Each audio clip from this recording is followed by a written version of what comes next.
Ini teman-teman ya, papan nama atau neon boxnya toko saya sudah mulai pudar warnanya nih ya. Jadi saya selain buka usaha fotokopi juga menjual pulsa ya dan aksesoris HP lainnya. Ini bisa dilihat, ini kalau malam dihidupkan bisa terang teman-teman. Kemudian di sebelah sini ini lampu fotokopi saya sudah rusak teman-teman ya. Bisa dilihat ini.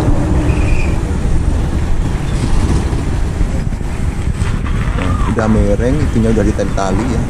Saya belum beli lagi. Ini kalau beli teman-teman ya, kurang lebih harganya 500.000 lampunya ini teman-teman ya. Lampu penanda kalau kita punya usaha fotokopi. Suaranya nggak berisik, berjalan ini. Jadi kalau ada lampu seperti ini, maka otomatis toko kita juga akan terlihat dengan jelas oleh pejalan kaki ataupun yang lewat ya teman-teman ya. Jadi sebagai penanda kalau kita itu punya usaha fotokopi, jadi orang mau fotokopi nggak bingung lagi teman-teman. Jadi penting banget buat teman-teman semua yang punya usaha itu untuk memberikan papan nama ataupun memberikan tanda bahwasanya kita itu mempunyai usaha pada toko kita teman-teman ya. Sini juga saya sediakan untuk cuci tangan ya, karena untuk menghindari hal yang tidak diinginkan seperti yang terjadi pada sekarang ini. Jadi pada video kali ini ya teman-teman ya, saya akan membahas tentang masalah memberikan sekedar memberikan sedikit berbagi pengalaman aja teman-teman. Jadi mungkin teman-teman bisa melihat bahwasanya toko saya ini cuman kecil ya, ukurannya 4x6, satu pintunya bisa dilihat itu ya teman-teman ya. Jadi satu pintunya cuman 4x6 ukurannya ya. Toko ATK saya ini, usaha fotokopi saya ini cuman kecil-kecilan teman-teman ya. Tapi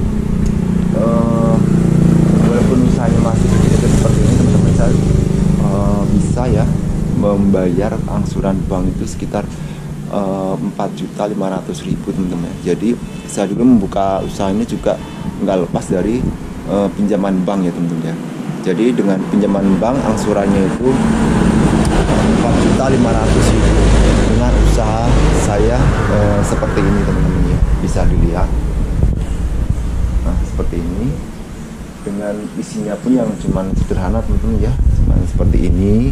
Cuman ada mesin fotokopi ini, mesin fotokopi, kemudian saya ada laminatingnya, kemudian penjilitan, dan juga sebelah situ ada pengetikan sama ngeprint ya teman-teman ya. Ini bisa dilihat ngeprint sama pengetikan juga. Jadi dengan memberikan beberapa jasa pada usaha saya ini, saya sudah bisa untuk membayar angsuran bank itu sekitar 4.500.000 teman-teman. Jadi buat teman-teman semua yang sekarang ini berkeinginan atau berencana untuk membuka suatu usaha seperti usaha yang saya jalani seperti ini, teman-teman harus tetap semangat ya, jangan patah semangat dan jangan ragu ya, karena kalau usaha itu selalu dilandasi dengan keraguan-keraguan itu akan susah untuk berkembang teman-teman ya. Jadi mantapkan pikiran, mantapkan niat untuk membuka suatu usaha yang teman-teman inginkan ya teman-teman ya. Tentunya teman-teman juga harus melihat daripada pasar ya, pasar di sekitar teman-teman tersebut yang mau dipakai buat tempat usaha itu seperti apa ya, target pasarnya itu apa. Jangan asal buka juga tapi nggak sesuai dengan kondisi daripada lingkungan daripada tempat lokasi yang teman-teman membuka usaha tersebut ya teman-teman ya.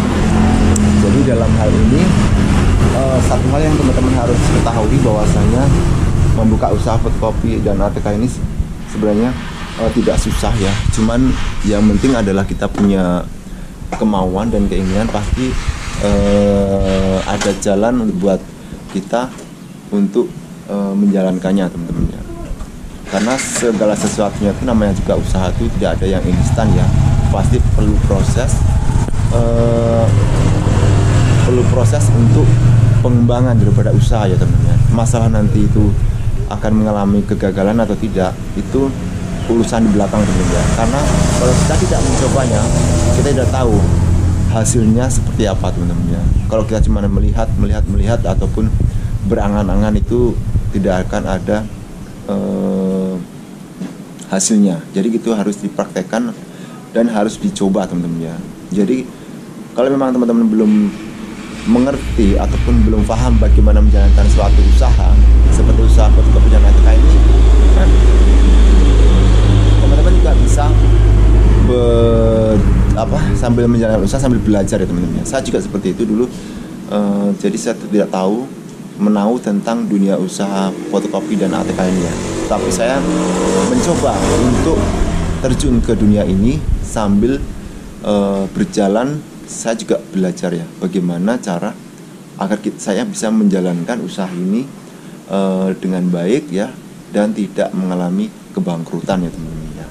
Kalau namanya dagang itu ya wajar kalau kita terjadi pasang surut ya teman-teman. Pasti ada kalanya kita tuh naik, ada kalanya kita turun. Itu namanya hal yang wajar dalam sebuah bisnis ya. Semuanya pasti mengalami hal yang seperti itu. Semua itu tergantung daripada kondisi perekonomian dan keadaan yang ada di sekitar kita saat ini teman-teman. Oke. Mungkin teman-teman juga nah untuk lokasinya teman-teman ya, mungkin lokasi tempat saya itu memang lokasi yang kurang strategis ya. Dalam artian saya itu jauh dari dunia perkantoran teman-teman ya. Dunia perkantorannya agak jauh ya untuk kecamatan di sana, dan sekolahan juga jauh dari jarak dari sekolah-sekolah itu juga agak jauh ya. Cuma di sini di tempat saya di kecamatan saya itu cuman ada beberapa orang yang membuka usaha yang sama seperti saya ini teman-teman. Dan yang lebih terjadi lagi keadaannya itu, sebentar ada mobil lewat teman-teman.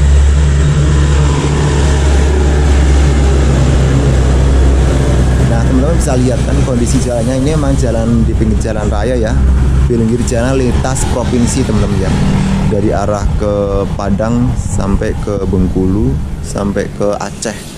Jadi ini adalah jalan lintas Sumatera teman-teman ya. Kalau untuk daerah perkantorannya memang agak susah. Nah kembali seperti yang saya jelaskan tadi, bahwasanya di tempat saya ini memang cuma ada beberapa orang yang buka usaha seperti saya ya. Dan yang uniknya teman-teman ya, jika terjadi kerusakan itu maka otomatis di salah satu usaha itu rata-rata jadi pada kebingungan untuk melakukan proses fotokopi. Otomatis dia akan mencari tempat yang tidak rusak ya teman-teman. Dan anehnya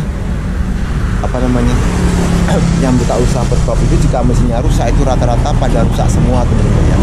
Jadi kalau bisa sebisa mungkin teman-teman kalau memang punya modal lebih, teman-teman bisa membeli mesin cadangan ya, ataupun 2 mesin untuk jaga-jaga. Seandainya mesin satu rusak, kita bisa mengoperasikan mesin satu lagi ya. Jadi aktivitas kerja di toko kita itu tidak akan berhenti ya karena kerusakan mesin tadi. Karena di sini rata-rata yang punya mesin fotokopi cuma karena di sini rata-rata yang toko yang punya usaha fotokopi itu cuma memiliki satu mesin fotokopi teman-teman. Jadi agak susah untuk mengantisipasi seandainya mesin kita rusak, pasti aktivitas fotokopi di toko kita juga akan berhenti teman-teman. Jadi sebisa mungkin usahakan mesin fotokopi kita selalu dirawat dengan baik supaya tidak terjadi kerusakan, sehingga aktivitas bisnis pun akan berjalan dengan baik ya. Karena kalau mesin fotokopi sering rusak, otomatis impact daripada pembeli itu akan jelek terhadap toko kita ya teman-teman ya. Karena nggak usah ke situ lah, fotokopinya rusak terus, nggak usah ke situ lah, mesinnya rusak terus ataupun hasilnya jelek. Nah jadi sebisa mungkin kita harus selalu menjaga perform mesin fotokopi kita untuk selalu tetap terjaga dengan baik ya, jangan sampai rusak-rusak terus karena hal ini akan membuat image daripada toko kita menjadi jelek di mata pembeli ataupun konsumen. Oke. Nah, teman-teman semua ya, mungkin itu aja untuk share pada video kali ini. Mudah-mudahan apa yang share di video saya ini dapat bermanfaat dan menambah wawasan buat teman-teman semua yang membuka usaha fotokopi ataupun yang sedang berkeinginan untuk membuka usaha fotokopi. Oke, jangan lupa untuk selalu like, share, dan subscribe. Oke, salam wirausaha.